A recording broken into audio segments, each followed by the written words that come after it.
শাবাশ বাংলাদেশ, অবাক চোখে তাকিয়ে রয়। ইউরোপের মাটিতে সান মারিনোকে হারিয়ে নতুন ইতিহাস লিখল বাংলাদেশ। হামজা চৌধুরীর সেট পিস থেকে বিশ্বনাথের ফ্লাইং শট, শেষ পর্যন্ত তপু বর্মনের হেডে স্মরণীয় জয় তুলে নিল থমাস ডুলির Bangladesh. This is new Bangladesh, this is এইসি বাংলাদেশ। তপু বর্মন লিখলেন নয়া ইতিহাস।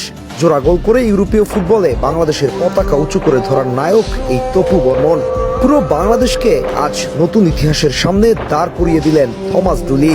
ওহ বাংলাদেশ, কে জানতো ইউরোপের মাটিতে নতুন ইতিহাস লিখতে প্রস্তুত নয়া কোচ থমাস ডুলি। ম্যাচের শুরু থেকেই গোছানো ফুটবল খেলতে থাকে বাংলাদেশ। একের পর এক পাসিং ফুটবলের মহড়া সাজিয়ে বসে জামাল ভুঁইয়ার দল। ফলাফল হাতে আসতে খুব বেশি একটা সময় লাগলো না। ম্যাচের 19তম মিনিটে রাইট সাইড থেকে মুরসালিনের বাড়ানো লম্বা ক্রসকে হেডে রূপান্তর করে তপু বর্মন। গ্যালারিতে তখন উচ্ছ্বাসের জোয়ার। ব্যাপারটা ততক্ষণে স্পেশাল হয়ে গেছে, কেননা ইউরোপের মাটিতে খেলতে এসে এটাই যে ওদের প্রথম গোল।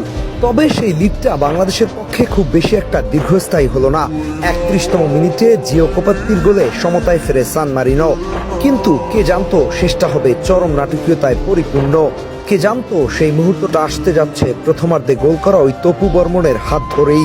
শেষ পর্যন্ত হামজা চৌধুরী, বিশ্বনাথ ঘোষ এবং তপু বর্মন এই তিন ত্রয়ীর হাত ধরেই লেখা হলো নতুন ইতিহাস।